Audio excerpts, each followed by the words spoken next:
नमस्कार, मैं एडवोकेट मुकेश बगड़िया स्वागत करता हूं आपका आपके इस यूट्यूब चैनल पर। आज हम चर्चा करने वाले हैं, क्या किसी केस को सरकार वापस ले सकती है या किसी केस को वापस कैसे लिया जा सकता है, और केस की कैटेगरी क्या है, आपराधिक कैटेगरी, क्रिमिनल कैटेगरी, फौजदारी कैटेगरी। सिविल की बात नहीं कर रहे हैं, यहाँ केवल आपराधिक मामलों की बात कर रहे हैं, तो उसको कैसे वापस लिया जा सकता है। आज के इस वीडियो में चर्चा करेंगे। आगे बढ़े इससे पहले एक छोटा सा निवेदन है मेरा आपसे, अगर आप इस चैनल पर पहली बार आए हैं तो चैनल को सब्सक्राइब कर ले, और इसके साथ साथ ही आप एडीवी मुकेश बगड़िया व्लॉग्स, जिस पे व्लॉग्स आते हैं, व्लॉग आते हैं आसपास कहीं घूमने के, कुछ भी इंफॉर्मेटिव सूचना के भी आते हैं कई बार, तो उस चैनल को भी सब्सक्राइब कर ले ताकि उसकी भी जानकारी आपको मिलती रहे। अब हम चर्चा करने वाले हैं, देखिए किसी भी केस को जो कि फौजदारी कैटेगरी का है, आपराधिक कैटेगरी का है, दो तरीके से वापस लिया जा सकता है। पहला तरीका है दोनों पक्षकारों के मध्य राजीनामा। दोनों पक्षकार मतलब जो परिवादी हैं और जो अभियुक्त हैं उनके बीच में राजीनामा। दूसरी कैटेगरी है सरकार के द्वारा वापस लिया जाना। अब जब परिवादी और अभियुक्त के बीच में कोई राजीनामा हो जाता है तो ऐसी दशाओं में कुछ जो आपराधिक केस है उनका क्राइटेरिया निश्चित किया गया है। जैसे 138 का केस है, 138 एनआई नेगोशिएबल इंस्ट्रूमेंट है, चेक का मामला, तो उसमें दोनों पक्षकार जब राजी हो जाते हैं तो कोर्ट को कोई आपत्ति नहीं होती और कोर्ट में फाइल अपनी जो भी एप्लीकेशन से मूव कर देते हैं कि साहब हम राजीनामा हो गया हमारे बीच में और इस केस को वापस लेना चाहते हैं। पहला तरीका ये है। सेम मान लो जैसे किसी व्यक्ति के कोई चाटा दे दिया, कोई मारपीट हो गई, उस संबंध में कोई केस है, उसे वापस लेना चाहते हैं, दोनों पक्षकारों के बीच में राजीनामा है, कोर्ट में एप्लीकेशन मूव करी, कोर्ट ने। अब इस चीज में दो चीजें आ जाती है।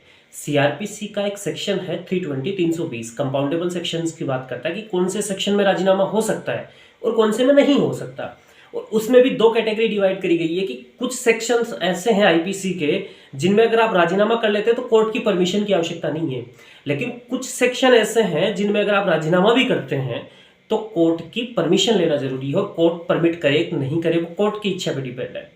मैंने एक एक एप्लीकेशन मूव करी थी, 42406 में था, कोर्ट ने परमिट नहीं किया उसे। हालांकि उस मामले में जो मुलजिम है एक्विटल हो गया, उसके एक महीने बाद ही बरी हो गया, दोष मुक्त उसे कर दिया गया, लेकिन कोर्ट ने उसमें राजीनामा परमिट नहीं किया क्योंकि 3 मुलजिम थे और हमने मूव करी थी 2 की तरफ से, एक मुलजिम की तरफ से राजीनामा नहीं करना चाहता था परिवादी। तो फिर ऐसी दशा में हमें कोर्ट ने ग्रांट नहीं किया हमारी एप्लीकेशंस को कि आप राजीनामा कर सके, तो फिर हम लोग राजीनामा नहीं कर सके। तो कुछ सेक्शंस ऐसे हैं आईपीसी के जो सीआरपीसी की धारा 320 है, 320 है, उसमें कंपाउंडेबल दिखाए गए हैं, उनमें राजीनामा हो सकता है। और उनकी दो कैटेगरियां ये डिवाइड करी गई है कि कुछ में राजीनामा कोर्ट की परमिशन से होगा और कुछ में विदाउट परमिशन के राजीनामा ग्रांट हो जाएगा। तो पहली तो चीज ये है। अब दूसरी चीज ये आ जाती है कि सरकार भी किसी केस को वापस ले सकती है। तो हमने पहला तरीका जाना, दूसरा तरीका जानते हैं कि सरकार भी किसी केस को वापस कैसे ले सकती है। क्या तरीका है? अमूमन आप देखते हैं कि किसी पॉलिटिशियन के ऊपर राजद्रोह का मामला दर्ज हुआ हो, सरकार ने वापस ले लिया। आती है न्यूज़पेपर्स में, आप टेलीविजन में भी देखते हैं, न्यूज़ रिपोर्टर्स हमेशा इस चीज़ का हवाला देते रहते हैं। तो उसका रीजन ये है कि जब देखिए सबसे कोई भी अपराध गठित होता है तो उस अपराध गठित होता है तो उसे स्टेट की तरफ, जो भी राज्य सरकार है उसके लिए माना जाता है कि हाँ ये अपराध हुआ है, और पैरवी कौन करता है? उस जो परिवादी है उसकी पैरवी करती है स्टेट। स्टेट अपने प्रतिनिधि नियुक्त करती है, उन्हें कहते हैं अभियोजन अधिकारी। गवर्नमेंट वकील, साधारण शब्दों में सरकारी वकील, क्योंकि हमें यहाँ लीगल जो शब्द हैं उनमें नहीं फंसाना है आप लोगों को। साधारण से साधारण शब्द का इस्तेमाल करते हुए आप लोगों को बात को समझाना है कि क्या कहना चाह रहा हूँ। तो अब जो अभियोजन अधिकारी सरकारी वकील हैं वो उस केस को वापस ले सकता है। कोई भी आपराधिक मामला जो कोर्ट में लंबित है और उसे सरकार वापस लेना चाहे तो कौन लेगा? अभियोजन अधिकारी, गवर्नमेंट वकील, पीपी एपीपी कहते हो ना आप, वो वापस ले लेता है। अब वो भी कब लेंगे? जब स्टेट गवर्नमेंट से उसे इंस्ट्रक्शन मिला हो, संबंधित जो उसके अधिकारी हैं उससे इंस्ट्रक्शन मिला हो, और उसके बाद ही वो वापस ले सकता है। अब इसमें एक बाउंडेशन ये आ जाती है, जैसे एमएलए है, विधायक, एमपी है, सांसद, मंत्री हैं, क्योंकि इनके ऊपर भी अमूमन केस दर्ज होते रहते हैं। जब सरकारें इनकी आती है तो केस वापस ले लिया जाता है, और इस चीज़ का ये फायदा नहीं उठाए, इसलिए सुप्रीम कोर्ट ने एक बैरियर लगा दिया इसके ऊपर कि अगर कोई मंत्री है, विधायक है, सांसद है, उसके अगेंस्ट कोई केस दर्ज है, लॉन्च हुआ है, तो ऐसी दशा में वो केस तब तक वापस नहीं लिया जा सकता जब तक संबंधित हाई कोर्ट से इस संबंध में परमिशन नहीं ले ली जाती।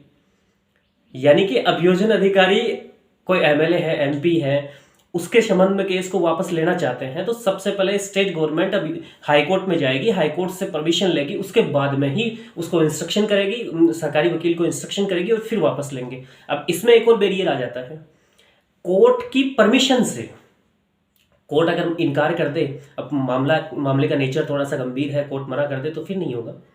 तो दो बैरियर एमपी के संबंध में है और आम आदमी के संबंध में एक बैरियर कोर्ट। अमूमन ये देखा जाता है कि 2 साल तक की सजा के जो मामले होते हैं उन्हें वापस ले लिया जाता है। अमूमन ये आता रहता है, सर्कुलर 2 साल में 3 साल में एक बार आता ही रहता है। उन्हें गवर्नमेंट, जो स्टेट गवर्नमेंट होती है, अपना नोटिफिकेशन इशू करती है, फिर जितने भी डिस्ट्रिक्ट कलेक्टर्स होते हैं उनको इशू करने के बाद वो सारे अब अभियोजन जो शाखा होती है, प्रोसिक्यूशंस जिसे कहते हैं, उनके डिपार्टमेंट में जाती है। वहाँ से अभियोजन अधिकारी जितने भी होते हैं उनको इंस्ट्रक्शन मिल जाते हैं। फिर इंस्ट्रक्शन के आधार पर वो कोर्ट में अर्जी लगा देते हैं कि साहब ऐसे ऐसे केस है और इन्हें विड्रॉ करना चाहती है सरकार। फिर कोर्ट उनको परमिट कर देता है। ये सिस्टम्स है। लेकिन अगर कोर्ट परमिट नहीं करे तो किसी भी केस को वापस नहीं लिया जा सकता है, सिवाय जो राजीनामा से हुआ है और कंपाउंडेबल सेक्शंस है उनके अलावा किसी भी केस को विड्रॉ नहीं किया जा सकता है। तो आज के इस वीडियो में आप ये समझे होंगे कि किसी भी केस को बंद कैसे किया जा सकता है, वापस कैसे लिया जा सकता है, क्या सरकार भी वापस ले सकती है, इसके संबंध में आपने महत्वपूर्ण जानकारी जानी होगी। और उम्मीद करता हूँ ये वीडियो आपको बहुत ही महत्वपूर्ण लगा होगा। और अगर आपको इससे सूचना कुछ मिली है, कुछ जानकारी आपको मिली है, कुछ हासिल किया है आपने इस वीडियो से, तो आप इस वीडियो को किसी अन्य व्यक्ति तक भी शेयर करें ताकि वो लोग भी इस संबंध में जागरूक हो सके, जानकारी जो इन्फॉर्मेटिव जानकारी है उसे जान सके। और अभी के लिए बाय।